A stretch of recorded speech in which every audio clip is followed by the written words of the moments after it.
Nous émettons depuis Kinshasa, capitale de la République démocratique du Congo. Oui, bien sûr, nous sommes le cœur d'Afrique. Nous sommes la terre bénie d'Afrique. Nous voici à ce nouveau jour avec cette tranche vespérale Eduxoir. Eduxoir qui se focalise dans une posture des projections. Oui, la rentrée scolaire, c'est dans pratiquement 2 semaines en République démocratique du Congo et aussi les dire dans les écoles consulaires de la RDC. Le 1er septembre, ça sera la reprise d'activité des écoles alors que Kinshasa continue d'être confronté à des chantiers presque dans toutes les communes, le chemin de fer qui reste toujours une promesse. Comment les élèves vont vivre cette rentrée? Pas seulement les élèves, mais aussi les travailleurs qui sont les enseignants, les gestionnaires d'école. Comment ils vont vivre? Les parents aussi qui peuvent ou qui doivent accompagner les enfants. Nous allons comprendre comment se comporter dès la reprise. Nous allons aussi comprendre l'importance des études scientifiques dans notre humanité. Pourquoi nous devons encourager à ce que les enfants, les élèves puissent suivre les études scientifiques, mais aussi l'importance des statistiques dans le processus de développement. Mesdames, Messieurs, Eduxoir, ce sera aussi les informations avec Christo Baquet, lui qui va intervenir pour nous informer. Ce sera les grandes lignes de la grande édition du journal des 19h. Bienvenue à nous et à vous aussi. On prend la virgule, question de retrouver notre invité sur ces plateaux et nous allons aborder tous ces sujets que nous avons si déclinés au sommaire. L'éducation est une affaire de tous. L'éducation, c'est la formation d'un homme. Un homme est éduqué quand il est bien formé. La formation et l'instruction, une préoccupation pour le ministère de l'Éducation nationale. Nous allons mettre en place un ensemble d'actions et de mesures pour agir sur la qualité de notre système éducatif. Il faut une qualité assurée. Il aurait fallu que, à chaque année, qu'on fasse une forme de mise à jour de la matière. Il vous faut Éduc TV, première chaîne thématique de l'éducation en Afrique centrale.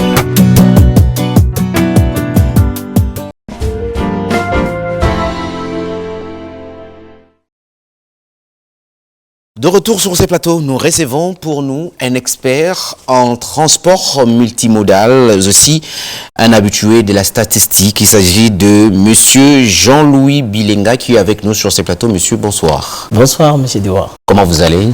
Nous sommes très bien portants par la grâce de Dieu. Nous sommes émis par un sentiment de joie de vous revoir encore sur ces beaux plateaux. En tant que professionnel, nous vous encourageons pour le travail que vous émettez pour les comptes de la chaîne éducative. Merci beaucoup, Monsieur Jean-Louis. Votre secteur, un secteur assez rare. Comment vous vous retrouvez dans ce secteur d'abord? Oui, ce secteur, c'est un secteur qui est souvent négligé, mais porteur de développement, porteur de revenus, un secteur qui peut propulser l'ensemble du pays.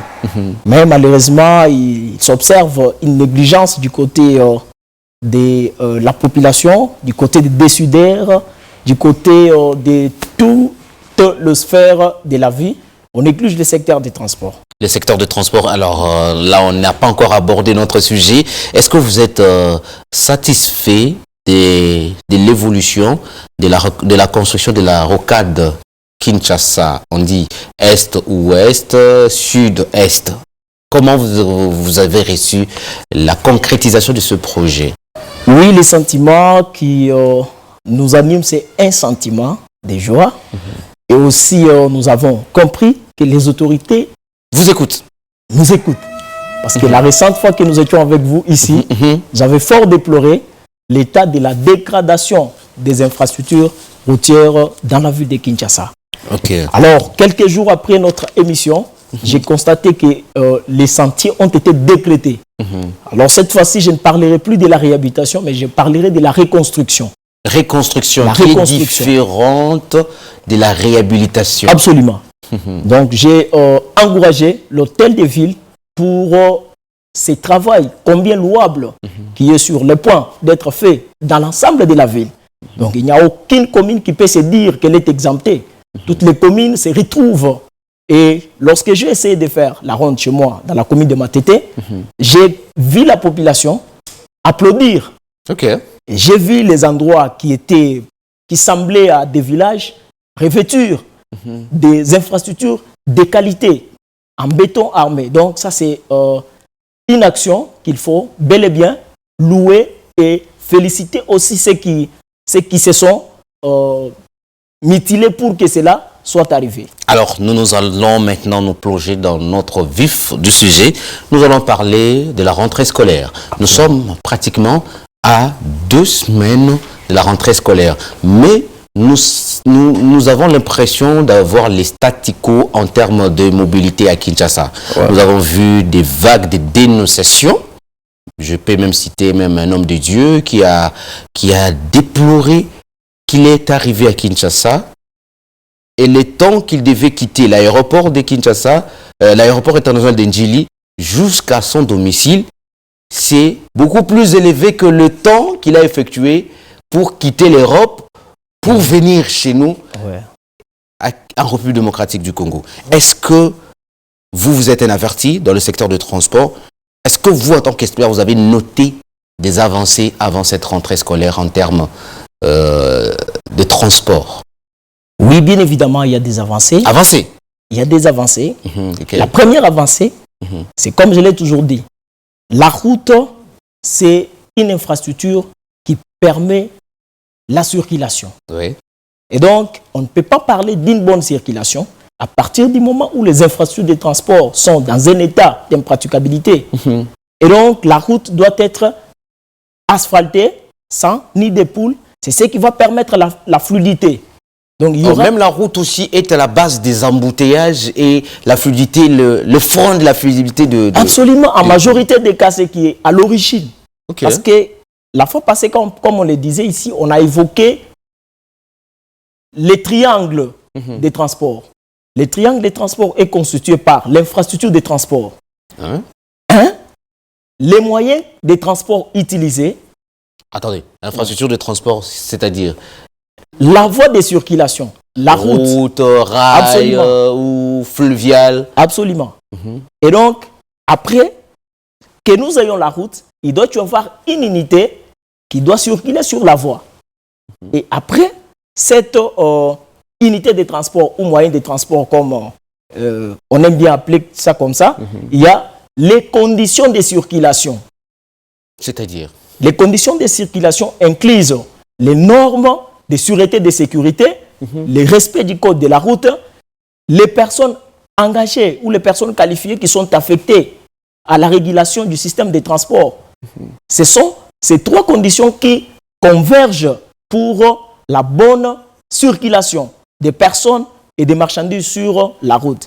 Et si l'un de ces éléments plutôt, ne répond pas de manière efficace, il y aura de l'handicap. Très bien. Donc, vous pouvez avoir des belles infrastructures et si l'unité pose problème, vous n'aurez pas une bonne circulation. Absolument. Vous pouvez avoir les deux, mais si l'information n'est pas à la hauteur et respectée, ça peut être aussi le cas chez nous. Imaginons le long du boulevard du 30 juin ou le long du boulevard Lumumba. C'est pratiquement les rares routes où on ne trouve pas assez de difficultés en termes d'unité, là où vous venez de dire, en termes d'infrastructure routière. Mais vous allez trouver des embouteillages monstres et le long du boulevard Lumumba et le long du boulevard du 30 juin. Est-ce que là, maintenant, c'est la tripartite, la troisième composante de la tripartite qui pose problème? Absolument. L'info, décoder, le respect de la route, des codes de la route. Le flux de l'information. Il n'y a pas une bonne perception. Il y a les conducteurs qui se comportent en des petits barbares. Oh là là, attention avec les mots. Il n'y a pas de courtoisie. Ok. C'est cet élément va faire en sorte qu'il y ait de l'incivisme routier. Et puisqu'il y aura de l'incivisme, ça va entraver la bonne circulation. Ok. L'autre est en priorité, en lieu et place, disait de patience et lui laisser circuler. Vous allez chercher à vous accrocher à lui. Une fois que vous accrochez, bon, généralement, moi j'appelle ça comme étant des embouteillages intentionnels. Intentionnel. Absolument. Là, c'est votre propre théorie. Ça, c'est ce que moi je pense. Ok.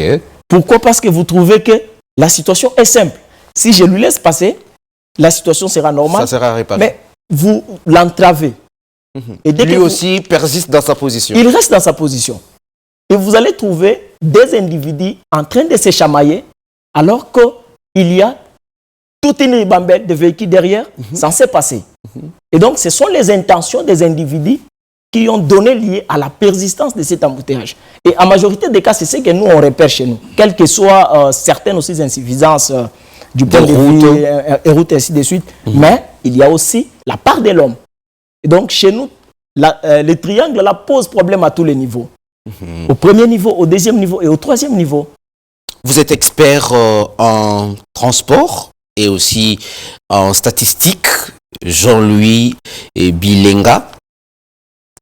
Maintenant que la rentrée scolaire pointe à l'horizon, le même problème, vous avez dit qu'il y a quand même des avancées parce que l'unité et aussi les infrastructures routières semblent être réparées et mises à l'état. Ouais. Est-ce que nous pouvons...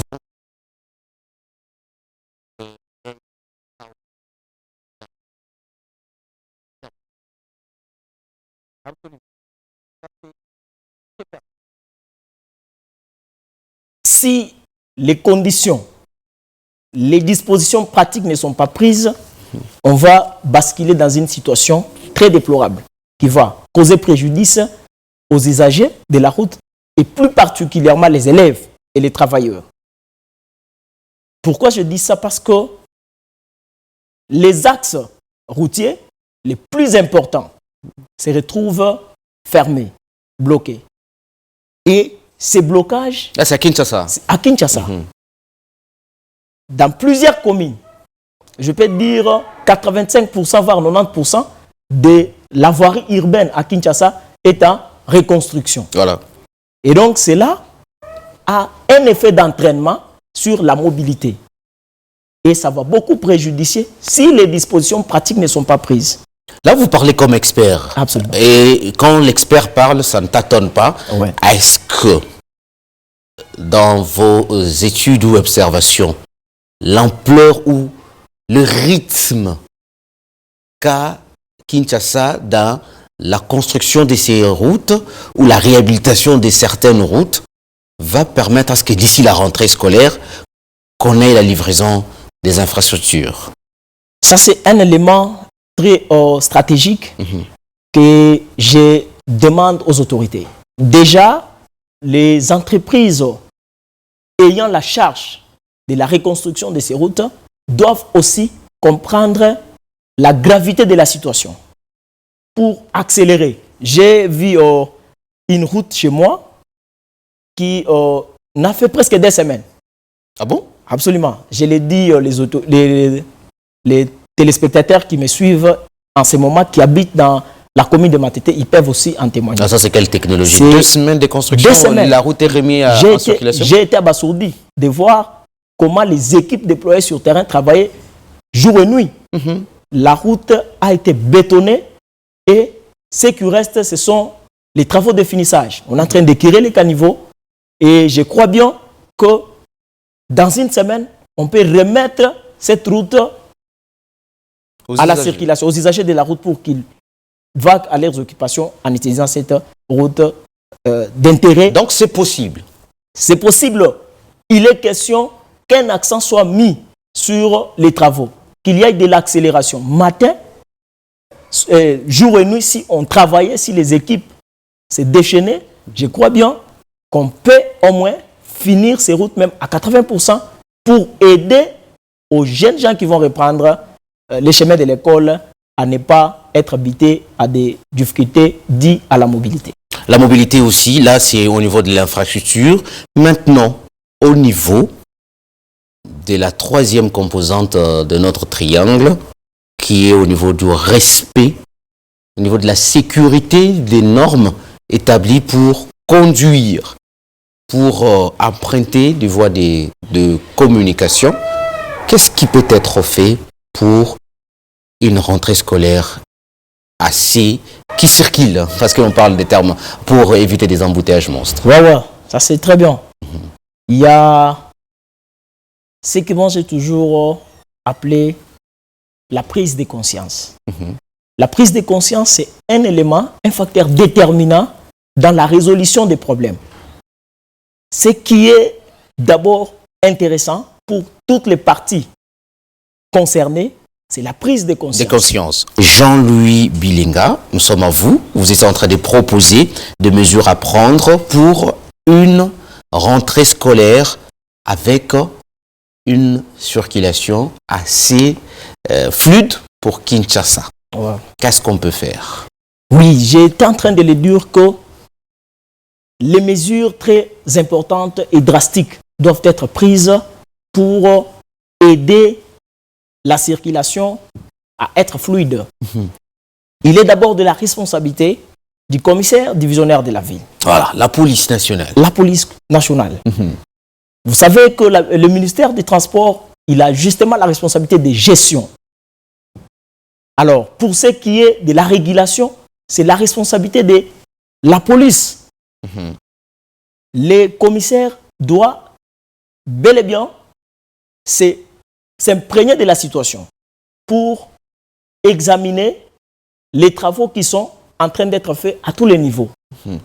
Dans chaque commune, lesquelles des routes sont accessibles pour le moment et lesquelles des routes sont fermées pour les travaux.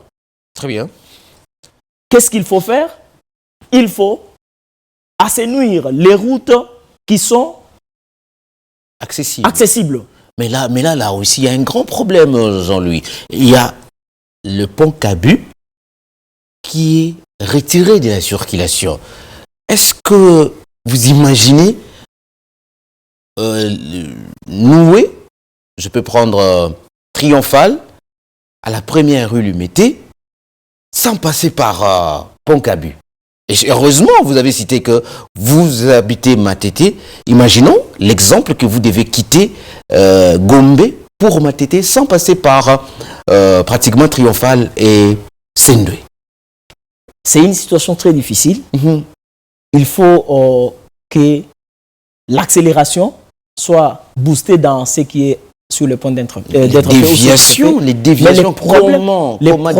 les problèmes restent très permanents parce que lorsque vous prenez aussi Kasavubu, si on avait laissé Kasavubu accessible, je crois que les usagers de la route allaient dévier en lieu et place de passer par Pont Kabi. On prend Victoire et on contourne la situation. Mais ça vous arrange, hein? La question qui reste à se poser, c'est que les flux des véhicules ne pourront jamais être contenus par cette déviation-là. Très bien, très bien.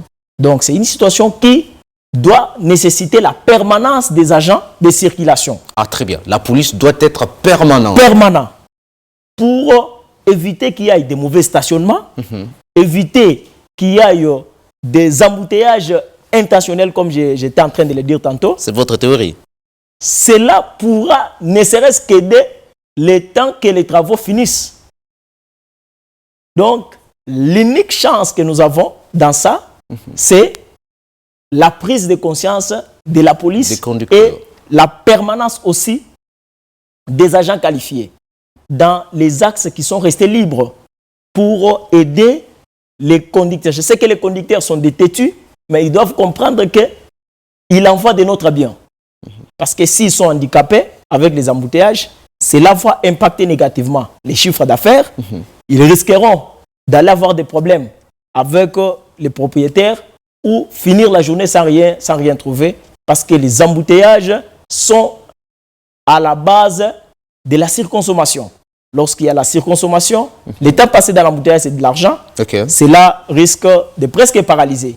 Et aux usagers de la route, il y aura un problème énorme des circuits. Il y aura un problème des circuits. Parce que lorsqu'il y a des embouteillages, généralement, on fractionne les trajets. Voilà.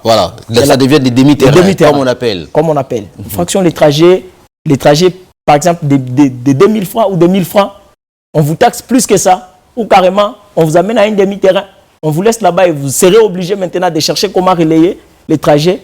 Et les pouvoirs d'achat aussi des Congolais, vous connaissez ce que cela peut causer. Et donc, nous faisons appel à la prise de conscience des conducteurs et aussi aux autorités de prendre des dispositions très nécessaires en cette période critique de la reconstruction des voiries urbaines dans la ville de Kinshasa pour que les élèves ne puissent pas éprouver des problèmes énormes. Voilà au moins ce que moi j'étais en train de penser quant à cette situation. Et merci beaucoup aux autorités parce qu'ils sont à l'écoute des scientifiques que nous sommes. Généralement, nous sommes les déclencheurs des alertes. Très bien. Lorsque nous parlons... Alors, parce que vous avez directement évoqué les scientifiques que vous êtes, c'est directement cette liaison que nous allons aborder, l'importance d'études scientifiques. Plus nous commençons à encourager, ça devient une campagne. C'est une étude qui a été publiée, qui a montré clairement que les élèves essayent d'éviter les études scientifiques. Vous êtes scientifique, est-ce que vous avez fait aussi mention à cette attitude maintenant, même au niveau supérieur, même au niveau secondaire? Oui, je comprends la gravité de la situation. Et déjà d'emblée, j'ai dit infiniment merci à l'ancien ministre de l'EPST, Tony Mwabakazadi, parce qu'il avait remis sur pied les examens pour les cycles d'orientation. Très bien. C'est une dimension très pertinente. Et j'encourage aussi... Une réforme du ministère de l'Éducation. Une réforme... L'orientation, il faut passer par un test. Absolument. Je suis aussi en train de demander à Madame Raïssa Malou de pouvoir aussi envenimer cela. Pour que les jeunes soient orientés de la plus belle manière. Parce que les problèmes d'orientation, ça rattrape partout. Si vous avez été mal orienté, vous tomberez dans un choix et ce choix-là ne fera de vous un perdu ou un raté scientifique. Un raté scientifique. Juste scientifique. Par manque d'orientation. Par manque d'orientation. Alors, je crois que les parents nous suivent. Je crois également que nos jeunes frères et sœurs qui venaient de décrocher leur bac nous suivent. Il est très pertinent d'encourager ou d'emprunter les études scientifiques. Pourquoi les études scientifiques? Les études scientifiques permettent à l'étudiant ou à l'élève de se familiariser avec les instruments mathématiques. C'est là où le bas blesse. Oui. C'est là le bas blesse. Oui. Généralement, on se décourage de la mathématique. C'est ce qui amène les élèves à basculer dans les options. Je ne suis pas en train de décourager les autres options. Donc, ce n'est pas moindre. Oui, je ne suis pas en train de Mais nous voyons que plus les études scientifiques attirent. C'est pourquoi nous voulons poser cette question, vous scientifiques, pourquoi et quelle devait être cette motivation-là venant de vous pour encourager les autres à suivre les études scientifiques? Merci beaucoup, M. Dewar. Les études scientifiques, les étudiants, en majorité des cas, on réalise que les élèves ayant fait les études scientifiques, ils ont la possibilité ou une ouverture des horizons au niveau de l'université à plusieurs niveaux. Parce qu'actuellement, nous sommes en train de parler de la modernisation, nous sommes en train de parler de la révolution de la technologie. Alors, la technologie actuellement oblige à ce qu'il y ait des qualifiés ou une main-d'œuvre importante qui se spécialise dans les études qui répondent aux normes de la technologie. Avec la technologie, aujourd'hui, nous avons les génies informatiques, Génie informatique qui doit nécessairement passer par les études scientifiques. Absolument. Nous avons les statistiques. Statistiques là. Attendons. Bon, ça me fait un peu rire, mais ça m'a fait penser à un ami qui, lui, quand on annonçait dans l'horaire qu'il y aura scientifique, qu'il y aura statistique, le cours, statistique et analyse, il a dit, en tout cas, moi, je ferai de mon mieux d'être là. Il arrive sur les lieux, il prend le plus grand sérieux du monde. Il dit, bah, pourtant j'avais, parce que moi je fais les études, les sciences sociales. J'étais pas dans les sciences, j'étais pas dans la scientifique, c'est les sciences exactes. Alors, il me dit, je fais l'effort de rester là, mais regardez, ça commence point X, point Y, trait W. Et là, il dit, ben, même ma bonne foi m'a trahi. Vraiment. Maintenant, les études scientifiques, génie et des statistiques sont encouragées pour quelle fin, par exemple? Merci beaucoup. Aujourd'hui, nous sommes dans une société. Une société qui éprouve des difficultés à tous les niveaux. Oui. Vous allez vous convenir avec moi que nous sommes en retard par rapport à beaucoup de choses. Si on faisait les statistiques pour les ingénieurs en République démocratique du Congo, vous allez voir que le taux est très dérisoire et ça ne représente pas les 2 345 000 km de superficie. Ok, en termes de main-d'œuvre qualifiée, qui ont un cursus pour aboutir à l'ingénierie, d'être ingénieur. Absolument. C'est un problème. Ouais. C'est un problème face aux défis que nous avons au Congo. Absolument. C'est un problème, comme j'étais en train de le dire, qui relève de l'orientation. Déjà, dès le bas âge, on évite les mathématiques, alors que ce sont les sciences. J'aimerais vous donner mon expérience personnelle. J'ai fait les humanités pédagogiques. Ah bon? Absolument. J'ai fait les humanités pédagogiques. Après avoir obtenu mon bac, j'étais enseignant de formation. J'ai trouvé qu'il était opportun pour moi de continuer avec l'université. Okay. Et le choix tombe sur l'Institut supérieur des statistiques.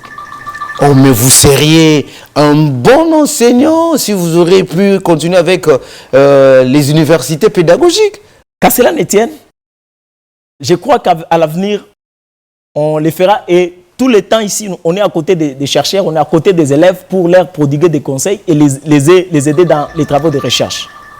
Alors, qu'est-ce qu'il y a eu? Lorsque j'arrive à l'Institut supérieur des statistiques, bien que je devais faire la gestion des transports, je trouve que dans les programmes, les statistiques intervenaient à partir de la première année. Ce qui m'a beaucoup terrifié, j'ai essayé de remettre en lumière mon passé avec ce que j'ai fait. Je trouve que je ne représente absolument rien. Oh là là. Il y avait les statistiques en G1, il y avait les mathématiques, il y avait les cours de gestion et partout il y avait les calculs. Alors que vous êtes déjà formé dans la gestion d'une salle. Alors que moi, en tout cas, c'est la craie. Moi, c'est les grammaires. Des notions, voilà. C'est tout ça. Un peu de mathématiques et les basiques. Voilà. Je devais quand même militer pour ne pas regretter. J'ai beaucoup travaillé sur moi-même. Okay. J'ai pris le temps de me reconcentrer sur les statistiques. Comme déjà, je savais que je n'ai pas de bonnes bases. C'est comme ça que j'ai essayé de m'introniser de plus en plus sur les statistiques. Et ça m'a propulsé jusqu'au point où j'étais devenu un expert en statistiques. Alors, donc c'est question aussi de l'auto-formation, surtout c'est l'université. Absolument. Et d'une bonne prise de conscience. Et comment vous avez vécu? Parce que ça peut être aussi un témoignage pour certains qui ont trouvé que je peux continuer en scientifique, en sciences exactes, ou continuer en sciences sociales. Comment vous avez passé ces deux moments? Absolument. L'université, ce sont des recherches. Les universités, il y a une mauvaise appréhension peut-être pour nos jeunes gens qui emboîtent le pas de l'université. Ils pensent que non, à l'université, c'est comme à l'humanité, ainsi de suite. Non. A contrario, l'université, ce sont des recherches. L'université, l'étudiant, il vient pour prendre les sommaires. On vous donne les grands titres. Et vous, à votre niveau, vous devez maintenant mener des recherches pour approfondir ce qui vous a été donné. Donc, c'est ce qui a été mon champ de bataille. Lorsque j'arrivais à l'école, on me donne la statistique inductive, on me parle des variables statistiques, on me parle des variables qualitatives et des variables quantitatives. Je rentre à la maison, je commence à faire mes recherches là-dessus.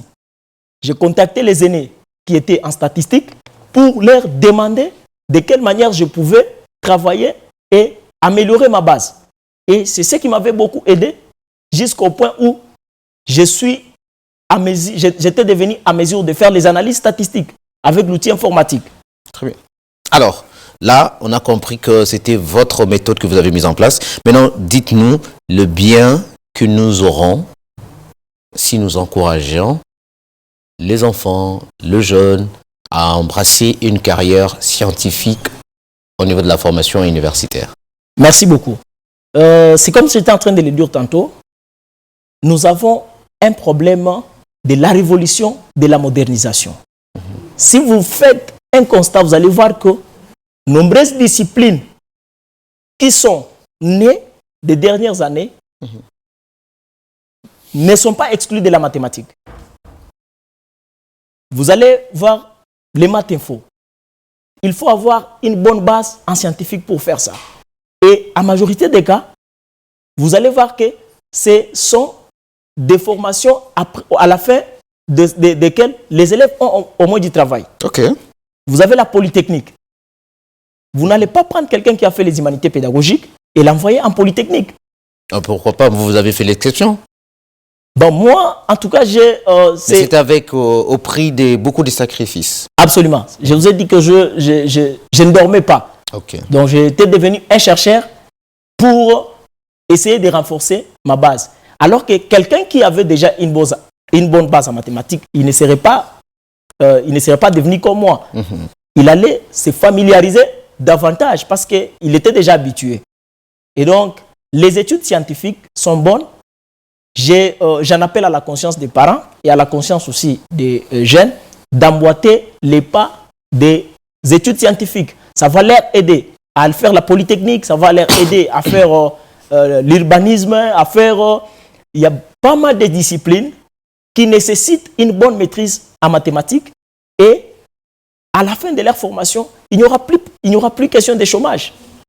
Il y a des disciplines qui ne chôment pas. Donc le marché, le taux de demande est tellement élevé dans ces secteurs-là. Au point que les diplômés qui sont renvoyés sur le marché sont inférieurs au taux de l'offre. De l'offre. Absolument. Donc l'offre est très importante alors que la demande est très importante, mais l'offre est moindre. Retour au moins parce que, question directe à vous, dans votre... Heureusement que vous avez même fait l'Institut supérieur des statistiques. Alors, combien étiez-vous dans l'auditoire? S'il faut parler de l'auditoire, dans votre promotion. J'ai étudié dans un auditoire où les professeurs avaient la facilité de retenir même les noms. Oh là là, oh là là. Venez chez nous, vous saurez. Au niveau, ah bon? Au niveau du graduat, on était moins de 100. Ouais. Et lorsque nous sommes arrivés en licence, nous sommes retrouvés à 15. Donc, voilà. En deuxième licence, c'était 14 récipiendaires qui étaient alignés pour la collation des grades. Donc, c'est très sérieux, c'est très sérieux. Je vous dis que si vous allez à l'Institut supérieur des statistiques, vous faites l'inspection, dans les auditoires où on forme les statisticiens, vous allez voir qu'il n'y a pas de nombre important. Et pourtant, vous venez de lui dire que le marché est assez juté pour ces genres de disciplines. Absolument, mais c'est question de ce que j'étais en train de vous dire, l'orientation. Les étudiants ou les élèves veulent nécessairement faire ce qui est facile. Okay. Au lieu de pousser la réflexion très loin, on se met des barrières. Il y a des bons élèves qui ont de bonnes capacités, qui peuvent faire des études scientifiques et aller très loin. Mais, justement, puisqu'ils n'ont pas eu de bons encadreurs, les gens qui peuvent leur présenter les avancées ou les avantages qui sont liés à cette formation-là, on peut basculer dans un choix qui va les orienter en droit, en économie, parfois en sciences sociales. Je ne suis pas en train de dire qu'il y a des disciplines Non, qui mais sont... c'est dans ces disciplines-là qu'on trouve aussi beaucoup plus d'étudiants à l'université. Même nous, quand on était en journalisme, on voyait plus le journalisme économique avait moins d'étudiants parce que là aussi, il y a des questions techniques, mathématiques, statistiques et autres calculs. Alors, nous allons chuter par vous en termes de conseils. Pourquoi nous devons encourager l'orientation aux sciences exactes? Merci beaucoup. Je trouve qu'il y a une nécessité pour l'ensemble de la communauté. Je pense que les autorités qui me suivent en ces moments, y compris les parents, ils doivent vraiment aider le pays. Nous devons aider le pays parce que nous avons un problème sérieux. J'aimerais d'abord ouvrir une brèche par rapport aux statistiques. Oui. La fois passée, lorsqu'on parlait ici, j'ai projeté les solutions à très court, à long terme. À long terme pour les transports à Kinshasa. Les transports dans la ville de Kinshasa. J'avais évoqué le recensement. J'avais évoqué le recensement. Pourquoi? Parce que vous ne pouvez pas satisfaire un besoin dont vous ne savez pas à quel niveau il y aura satisfaction. Il y aura satisfaction. Ou à quel niveau la demande existe. Ok. C'est comme vous, à la maison, chaque matin, vous achetez le pain au prorata de nombre de personnes qui sont à la maison. Absolument. Donc, vous pouvez risquer d'acheter plus si vous n'avez pas les chiffres exacts. Absolument. Ou moins si vous n'avez pas aussi. Absolument. Il en est de même avec les gestionnaires. Les gestionnaires doivent faire des prévisions des achats, tout comme des prévisions des ventes. Parce que si vous achetez plus, vous aurez des invendus. Très bien. D'où il faut faire les études statistiques, quantifier les niveaux de la demande.